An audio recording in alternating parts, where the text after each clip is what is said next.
오랜만에 영상을 또 여러분들께 올리게 되니까 보고 계실 여러분들 그냥 다 반갑습니다. 너무 반가워요.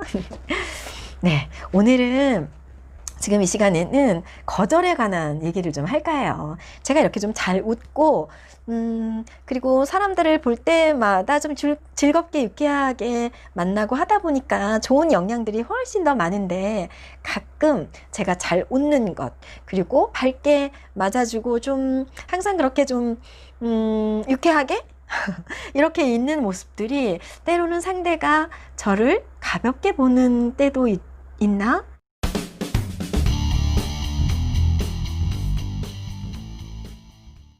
있는 것 같다 라고 생각할 때가 있고요. 그러다 보니 이렇게 막 웃고 있다가 갑자기 거절해야 되는 상황, 그리고 뭔가 난처하고 뭔가 내가 기분이 안 좋아서 그 안 좋은 표시를 해야 되는데 말이 탁 나가지 않는 그런 순간에 직면할 때가 있어요. 이렇게 돌아보면 그런 순간들 때문에 제가 제 의사 표현을 하지 못하고 집에 와서 끙끙거렸던 경험이 몇 번이나 있었는데, 나이가 들면서 지금쯤 오니까 거절은 정당하게 필요한 거라는 걸 알게 됐고, 그 거절은 상대방이 무안할까봐 또는 상대방의 기분을 배려할 수 있는 그런 처지가 아니라는 생각이 듭니다. 거절하지 못한다는 것은 나에 대한 학대 수준에 가깝지 않나 하는 생각을 하게 돼요. 그렇다면 거절을 하기가 껄끄러운 거는 그 상대와의 관계가 좀 안 좋아질까봐, 이로 인해서 이 일이 그르칠까봐, 이 분위기가 깨질까봐, 그래서 거절을 못하게 되는데, 저는 장담컨대 여러분, 분위기가 깨지더라도, 이런 일이 잘 성사가 되지 않더라도, 여러분을 생각했을 때 이게 진정으로 기분이 나쁘고 이게 노라고 대답을 해야 되는 상황이라면 실제 그렇게 노라고 정확하게 표현을 해야 된다. 이 거절이라는 거는 차라리 큰 돈을 빌려달라고 하거나 또는 보증을 서달라고 하거나, 이런 사실에 대한 내 이름으로 카드를 빌려달라고 한다거나 이런 경우는 차라리 거절하기가 오히려 쉽습니다. 그런데 어려운 거절은 여러분, 사소한 데서 오는 상황에서 거절을 못하는 경우가 많이 있죠. 저의 경우 한번 얘기해 볼까요? 저에게 그 문화적인 것들을 잘 누리는, 예를 들어 영화를 좋아하는 친구, 그리고 또 글을 잘 쓰는 친구, 또 독서를 서로 할 수 있도록 유도하는, 책을 참 좋아하는 친구, 음악을 좋아하고 걷기를 좋아해서 아름다운 풍경을 가는 것, 고궁을 시리즈로 가게 되는 그런 경험을 하게 되는 이런 문화 클럽이 있었습니다. 있었어요. 연령층도 저보다 2살 많고, 또 그리고 2살 어리고, 4살 어리고, 8살 어린 그런 그 친구들이 같이 조합이 된 참 괜찮은 그룹이었는데, 보다 4살? 4살 어린 그런 친구였는데, 기본적으로 제가 어떤 것을 느꼈냐면, 개인으로 만났을 때 제가 나이가 많기 때문에 항상 무언가 밥을 사거나 커피를 사거나 이랬을 때 늘 언니기 때문에 제가 사야 되는 게 당연하다라고 생각하는 마인드를 갖고 있구나 라는 걸 항상 실감하게 하는 부분이 있었고, 음료를 하나 사기 위해서 편의점을 들리면 꼭 어떤 뭐 소세지 하나, 자기 음료도 하나 이렇게 집어서 계산대에 갖다가 놓고 제가 계산하게 하는. 근데 이렇게 가만히 살펴보니까 그런 게 계속해서 반복적이 되는 게 그 친구 마인드 안에 그게 아무렇지 않게 자리하고 있기 때문이었는데, 이게 한두 번은 좀 괜찮았는데 이게 자꾸만 반복이 되니까 뭐야 좀 그렇게 썩 기분이 그렇게 좋지는 않더라고요. 처음으로 그 소세지 하나가 1,700원이나 하는구나. 근데 실제로 그 소세지 값 1,700원이 아까웠던 것 같지는 않아요, 제 스스로. 왜냐하면 이런 마인드를 가지고 저에게 이런 태도를 보이는 그 친구의 마음속에 나라는 존재가 어떻게 있길래 저렇게, 나는 좀 낯뜨거워서 저렇게 하기가 힘들 것 같은데, 그런 경우가 있었고, 결정적으로는 어떤 명소에 갔는데 그 근처에 유명한 빵집이 있었습니다. 빵집에 각자 한 5명, 우리 그 문화클럽의 친구들이 같이 다 들어가서 집에 가져갈, 가족들과 함께 나누어 먹을 빵을 고르는 시간이었어요. 저도 가족들에게 이 빵 저 빵 다 맛을 보여주고 싶은 욕심에 이만한 소쿠리에 이렇게 빵들을 이렇게 넣고 계산대에서 계산을 하려고 딱 하고 있었는데, 뒤에서 바로 그 친구가 빵을 휙 던지는 겁니다. 계산대로. 이렇게 툭 던지는 거예요.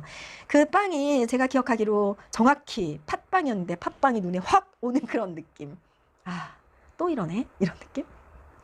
그 가격이 한 2,000원? 1,500원에서 한 2,000원 정도였던 걸로 기억을 하는데, 그거 결국은 제가 그것도 계산을 해서 그 친구가 그거 하나를 가져갔습니다. 근데 기분은 별로 안 좋았어요. 그런데 뭐라고 말할 수도 없었고, 어떠한 태도도 보일 수도 없었고, 아무렇지 않게 제가 가지고 있는 감정을 보이지 못하고, 그거를, 계산을 해서 그 친구를 줬었는데, 여러분은 어떻게 생각하시나요? 네, 그런 경험이 있었고, 다시 이동하는 중에 저는 옷을 좀 굉장히 빨리 고르는 편이에요. 그러니까 필요했던 아이템이었다라고 하면 이렇게 딱 보고, 그거를 킵해서 대보고 가격이 맞으면 쉽게 구입하는, 한눈에 매장을 금방 또 알아보는 그런 재주를 좀 가졌습니다. 그래서 가는 도중에 친구들에게 내가 잠시 저거 하나만 구입을 하고 올게 라는 얘기를 하고 그 친구는 천천히 내려가고 있었고, 아까 빵을 툭 던졌던 친구가 저를 따라오겠다고 해서 따라왔습니다. 그리고 저는 그거를 바로 킵해서 제가 계산을 하고 있는데, 그 친구가 자기도 맞는 어떤 옷을 막 이렇게 보고 있는 거예요. 그리고 얼마 후에 일주일 후인가 일본에 간다는 걸 제가 알고 있었고요. 일본에서 입으면 좋을 것 같다고 고르고 있길래 잘 어울린다, 괜찮다 라는 얘기를 거들었습니다. 그리고 그 친구가 계산을 하고 나오길 기다렸지만 계산을 하지 않는 거예요. 그래서 괜찮은데 왜 안 사? 라고 했는데, 눈치 없는 제가 그 친구가 그 옷을 일본 가는 기념으로 제가 사주기를 바랬었다라는 거를 그때는 몰랐습니다. 네, 혹시 그런가? 라고 약간의 스치기는 했지만 그런 줄 몰랐고, 결국 그 친구는 그 옷을 내려놓고 저는 제가 살 거를 사고 다시 그 가게 문을 나왔었는데, 이게 제가 마음에 있었던 진짜 심증이 아니라 물증을 확보하게 됐죠.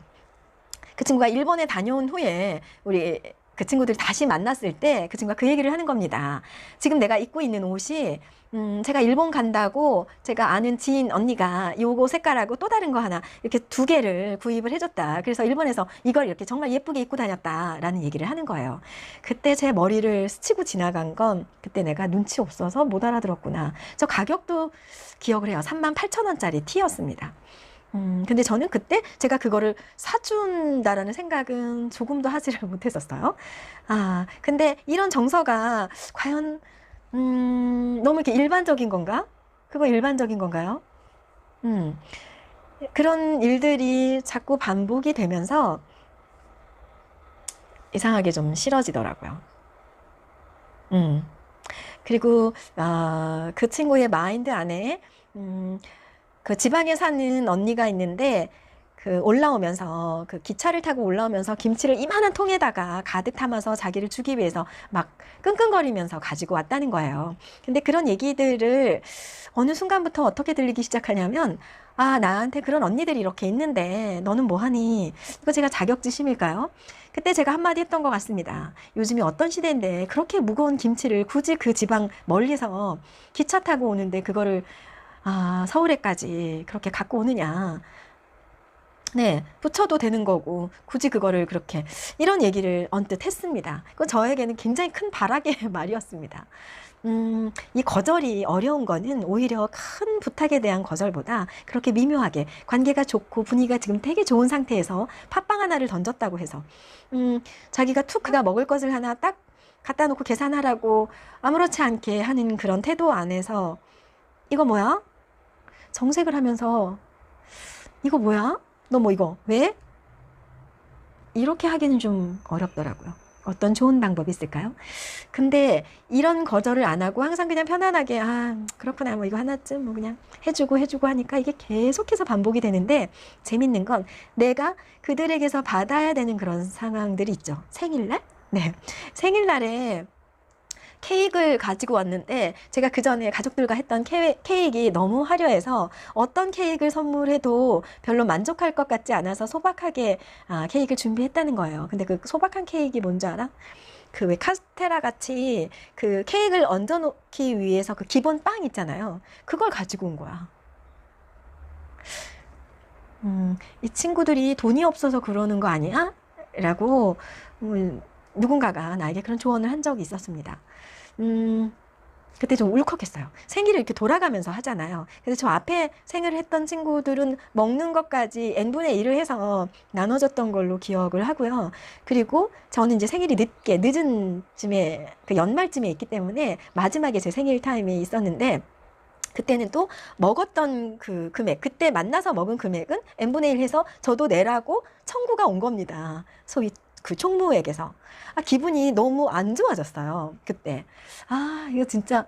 그래서 제가 이제부터는 생일 하는 거 하지 말자. 너무 형식적이고 생일을 맞이하면서 오히려 기분이 언짢고 불편하니까 이런 생일은 안 했으면 좋겠다는 뜻이 있어서 생일을 하지 말자고 제가 권유한 적이 있습니다. 그 이후로 저는 그 친구들과 함께 모여서 생일을 같이 하지는 않습니다. 분명한 건 이럴 때 뭐 저에게 팥빵을 그 계산대에다 올렸을 때, 뭐 소세지를 올렸을 때, 아이스크림을 먹으면서 당연히 내가 사기를 요구했을 때, 뭐 이런 상황들을 가만히 생각해 보면 나에게도 뭔가 너무 내 마음 안에서는 별로 이런 게 달갑지 않은데 계속해서 일어나는 상황에 대해서 아무렇지 않게 제 마음과는 다르게 편안하게 하려고 너무 애를 썼기 때문에 그들이 모르는 건 아니었을까. 근데 그러면 과연 그렇게 분위기를 깨지 않으면서 그에게 노라고 말할 때는 어떻게 하면 좋을까 생각을 많이 해봤는데 항상 웃고 있고 즐겁게 막 이렇게 하고 있다가 그런 동작을 그렇게 했을 때 내가 과연 이런 방법을 한번 생각해 봤습니다. 이게 한 번이 아니고 계속되니까. 그 친구의 마인드 안에 내가 어떤 모습으로 있으면 저럴까. 어쩌면 언니여서 푸근하고 좋아서라기보다는 내가 좀 쉬운 건 아니었을까? 그냥 항상 웃고 그냥 아무렇지 않게 하니까 그래도 그냥 당연히 뭐 별 생각 없이. 저는 4살 많은 언니라고 해서 뭐 8살 많은 언니라고 해서 제가 얻어먹고 다니질 않거든요. 팔짱가? 이상하게. 근데 한 번쯤은 그거에 대해서 눈이 마주쳤다면 눈으로 신호를 보내는 거 한번 생각해 보세요. 말해서 전체적인 분위기가 나빠지기보다는 그렇게 했을 때 한번 쳐다보고 마음속으로 한번 되뇌어서 침묵의 말을 한번 전달해 보세요. 그러면 조금씩 눈치를 보기 시작하면서 본인의 행동을 한번 돌이켜보지 않을까요? 그래서 그 후로 그 친구와는 조금 멀어졌습니다. 그 친구 마인드 안에는 언니인데 뭐 그런 거 안 하고 너무 쪼잔한 언니? 그렇게 보일 수 있을까요? 그렇지만 그 친구가 나를 너무 좋아해서 존중해서 그런 태도를 보였을까요? 저는 아니라는 생각입니다. 네, 이런 것들을 다 따진다라고 하면 역시 이런 얘기들이 해놓고 나면 참 유치한 얘기입니다. 그렇지만 내 마음 안을 잘 진정성 있게 들여다보고 그게 기분이 나빴고 상대방의 태도가 기분이 나빴다면 어떤 식이든 표현을 해야 된다는 생각입니다. 표현을 하지 않았다고 해서 그게 덕이 되거나 이게 좋게 그 상대와의 관계가 잘 유지되지는 않습니다. 왜냐하면 내 마인드 안에 불편함이 있기 때문이죠. 호구가 되는 것, 우습지 않게 호구가 될 수 있거든요. 여러분, 돈과 사람을 부르는 이미지 메이킹 안에 여러분이 호구가 된다면 돈도 그리고 역시 사람도 같이 잃게 됩니다. 호구가 되지 마십시오. 오늘 저의 메시지였습니다. 여러분 구독, 좋아요 함께 해주실 거죠? 다음에 또 만나요.